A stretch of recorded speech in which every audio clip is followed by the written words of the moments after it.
Existe desigualdade no Brasil, sob o ponto de vista educacional. Agora, a análise que a gente precisa fazer é se houve avanço, é se houve evolução.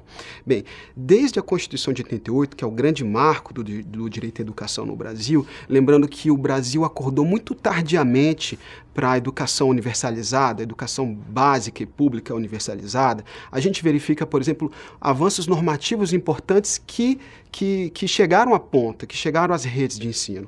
A gente tem uma lei de diretrizes e bases que consolidou todos os princípios educacionais e as responsabilidades de cada rede de ensino, de cada ente federal, federativo, a União, os estados, o DF, os municípios. A gente organizou diretrizes para ensino fundamental, para ensino médio, educação infantil. Tudo isso foi uma iniciativa bastante relevante. Temos também os Planos Nacionais de Educação, que agora está no segundo Plano Nacional de Educação, 2014-2024, que teve uma grande participação do Congresso. Então, a gente verifica avanços. Esses avanços também se dão em políticas públicas, de livro didático, de alimentação escolar, de transporte escolar, tudo isso que já foi garantido na Constituição, mas que, à medida que a legislação foi se consolidando, esse direito foi realmente sendo, digamos, efetivado. O que acontece? A gente tem a meta 2 do Plano Nacional de Educação, que fala da universalização do ensino fundamental para a população de 6 a 14 anos, certo? E o que acontece? Se a gente olha na angular, assim, de uma maneira um pouco mais ampla, a gente pode dizer que o Brasil está avançando bastante, pode-se considerar que a gente, em tese, estamos bastante próximos a essa universalização. Essa universalização considerada apenas sobre o critério da frequência escolar, do acesso à escola, certo? À medida que o Brasil consegue fornecer a matrícula na escola, na educação básica para todos, a gente precisa verificar como é que estão os aspectos voltados para a qualidade desse ensino. Um dos indicadores que apontam para a qualidade é a progressão escolar. Quando eu falo de educação básica, eu falo de educação infantil, que é a pré-escola, o ensino fundamental e o ensino médio. A gente precisa verificar que ele tem progredido nessa idade. Qual seria a idade considerada ideal para o ensino médio? Dos 15 aos 17 anos. É importante cursar a educação básica nessa idade? Por quê?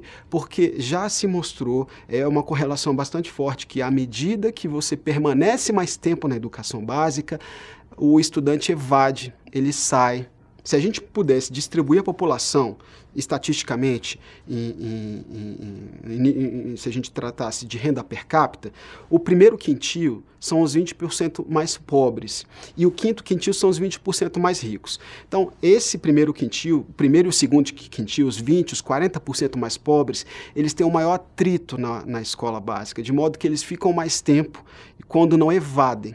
Quando não deixam a escola, o que vem causar um círculo vicioso. O acesso à educação das pessoas que fazem parte dos 20% mais pobres, ele não pode ser, inclusive, considerado universalizado nem no ensino fundamental, porque à medida que os anos do ensino fundamental vão passando, ali nos anos finais, que é do 6º ao 9º ano, a gente vê um decréscimo da curva, um decréscimo que vai evidenciando que as pessoas, a partir do 6º ano, elas vão evadindo da escola. Então, assim, isso é muito evidente nos 20% mais pobres. A gente também tem outros estratos que a gente pode analisar, zona urbana e zona rural. À medida que a gente está tratando da zona rural, a curva de acesso diminui, de modo que há uma maior evasão desses estudantes. E também no gênero, as mulheres estudam mais que os homens. Aí, se a gente faz cruzamento com esses aspectos, com essas divisões, a gente pode chegar a conclusões ainda mais interessantes e que são ponto de partida para as políticas de redução de desigualdades. Quando a gente vê sobre a grande angular, a população Brasil, o índice é alto, mas se você vai decompondo esses grupos, você vê que as pessoas, as mulheres brancas e mais ricas, elas têm um acesso praticamente universalizado, ao passo que os homens negros e pobres não têm esse acesso, eles evadem da escola. Quando a gente fala de igualdade, a gente está falando em considerar as condições que são fornecidas igualmente para todos. Como é que seria isso em termos educacionais? oferta de matrículas, frequência escolar. Ou seja, todo mundo consegue se matricular, todo mundo consegue frequentar a escola. Ou seja, não estamos falando de progressão, de avançando nos anos, mas frequentar a escola.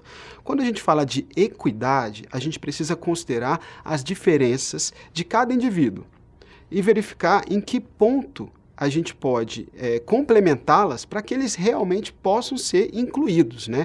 A equidade está muito voltada para a igualdade material, ou seja, verificar individualmente o que cada indivíduo tem de diferente para que possa ser incluído no sistema. Se a gente trata do sistema educacional, a gente pode verificar, por exemplo, que os alunos que têm uma renda menor, os 20%, primeiro quintil, a renda menor, eles têm um atrito, eles ficam mais tempo na escola. Então, é preciso ter um olhar focalizado para esse grupo sob o ponto de vista da equidade. É preciso também, por exemplo, sob o ponto de vista da equidade, verificar as pessoas com deficiência, porque eles precisam ser incluídos na educação básica, né? Esse é um preceito constitucional. Então é importante fornecer recursos, uma sala de atendimento especializado, ou seja, a equidade, ela demanda um olhar mais individualizado. Não é um foco somente nos recursos que são ofertados, mas é um foco sobre se a partir desses recursos ofertados, se a gente está conseguindo incluir, se a gente está conseguindo fornecer educação, se eles estão conseguindo concluir seus estudos. Nos Estados Unidos, eles fizeram um relatório Coleman. E esse relatório, ele estudou cerca de 600 mil alunos por um período grande, no final da década de 60 e 70 do século passado. E lá se identificou que as questões sociais, socioeconômicas, são mais presentes do que as questões de infraestrutura escolar. Entre outras conclusões que foram tomadas a partir desse relatório Coleman, uma delas foi justamente a necessidade de políticas afirmativas, que começaram naquela época nos Estados Unidos e só então tardiamente chegaram ao Brasil, né? Mas esse viés, esse olhar para a equidade traz à tona a necessidade de políticas afirmativas, como a gente tem a lei das cotas de acesso ao ensino superior, as cotas raciais, pessoas com deficiência, indígenas. Apesar de, estatisticamente, a gente poder considerar que o acesso, pelo menos ao ensino fundamental, está universalizado, se a gente se detém sobre esses estratos sociais, a gente ainda vê problemas, a gente ainda vê que há problemas de desigualdade. Agora, importa mencionar que se a gente olha sob o ponto de vista histórico, ainda que haja problemas de desigualdade, esses problemas foram diminuídos. Em 2017, como eu coloco lá no estudo, ainda tem muita gente que não terminou o ensino médio, que no terceiro ano não está cursando. Mas se a gente analisa historicamente, por exemplo, de 2002 a 2017, como a gente colocou no estudo, essa curva ela é ascendente. De modo que mais jovens, ainda que sejam mais pobres, estão conseguindo terminar a educação básica. É um problema, mas foi muito maior no passado. De modo que as políticas públicas educacionais têm logrado incluir essas pessoas na escola. Estamos vivenciando uma pandemia que teve repercussão muito grande entre todas as áreas, mas principalmente na educação.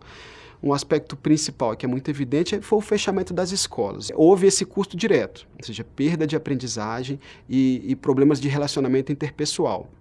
É bom lembrar que nem todo mundo conseguiu ter conectividade. Então, assim, a gente não pôde, com as escolas fechadas, o Brasil não conseguiu, principalmente na escola pública, garantir acesso à educação à distância para muitos alunos. Ao mesmo tempo, a gente coloca no estudo alguns pontos que podem nos trazer esperança num futuro vindouro, né?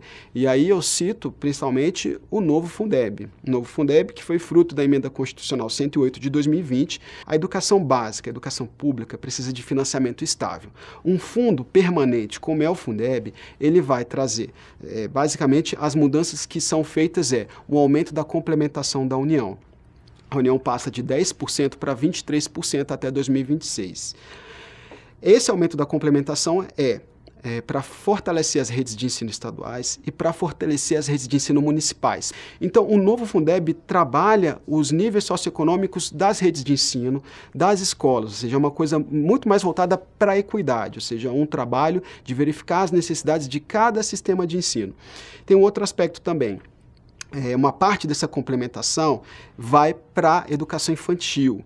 A gente sabe, temos aí o marco legal da primeira infância que ressalta a importância das crianças frequentarem creche desde os primeiros anos de vida. Não só pelos aspectos de relacionamento interpessoal, mas principalmente pelo desenvolvimento cognitivo. Então, o Fundeb vai destinar uma boa parte desses recursos para a educação infantil. Ou seja, a gente está trabalhando também os aspectos de primeira infância. E também é importante ressaltar que vai ter ponderadores para as redes de ensino trabalharem os aspectos de aprendizagem com redução de desigualdades, né? Ou seja, são indicadores que estão em desenvolvimento neste momento, mas que já estão constitucionalizados. O nosso desafio é esse, à medida que os recursos vão aumentando, como é que a gente pode reduzir as desigualdades? E isso é uma determinação do legislador, que foi aprovada aqui na Câmara. Um outro aspecto que eu cito que é interessante é a gente trabalhar políticas de conectividade. Os alunos precisam ter acesso remoto ao aprendizado, seja na sua casa, seja na biblioteca, seja na sala de recursos multimídia. Bem, a gente teve uma lei que foi aprovada, que é a lei da conectividade nas escolas, que destina 3,5 bilhões para as escolas. Ainda é importante ressaltar que o Brasil conseguiu, e isso foi uma luta da bancada da educação, capitaneada pela deputada professora Dorinha, que é incluir uma faixa no edital 5G, ou seja, é um edital que vai ter uma soma de recursos bastante significativa, uma faixa dessas destinadas ao 5G para educação conectada, para conectividade nas escolas públicas. Então a gente vê uma oportunidade, o edital já saiu, então a gente vê uma oportunidade grande, não só para uma fonte de recursos estáveis para as escolas, por conta do novo Fundeb, mas também uma possibilidade de conectividade, de melhorar a conectividade, de fornecer conectividade, que ainda é um problema grande nas escolas brasileiras, principalmente as escolas públicas brasileiras. Apesar da crise que é evidente, né, no setor educacional, a gente pode verificar oportunidades, que seria uma mobilização popular em prol da educação, da valorização da carreira do professor, de recursos mais estáveis e de conectividade nas escolas. A gente verifica também que essa mobilização social em prol dos direitos sociais, em prol do direito à educação é muito relevante e esse é um momento propício, bastante propício para isso. A partir da aprovação da emenda constitucional, que foi dificílima, o grande desafio é agora, é você regulamentar isso tudo. Criar indicadores que possam satisfazer as redes de ensino na complexidade do nosso país é uma coisa dificílima, né? Então, a discussão que está na Câmara agora é essa. Uma vez que a gente já tem um Plano Nacional de Educação que está vigente e uma emenda constitucional que garantiu o Fundeb permanente, o desafio agora é regulamentar esses indicadores que estão previstos na lei do Fundeb, na emenda constitucional. A gente já teve uma primeira lei que regulamentou o Fundeb, mas essa mesma lei explicita que alguns indicadores ainda precisam ser regulamentados, ou seja, a gente está neste momento no Congresso Nacional discutindo essa regulamentação, ou seja, como melhorar os indicadores socioeconômicos, como distribuir recursos voltados para a educação infantil e para as demais redes, ou seja, a gente está nessa fase de criação de indicadores para que essas disposições realmente sejam efetivas.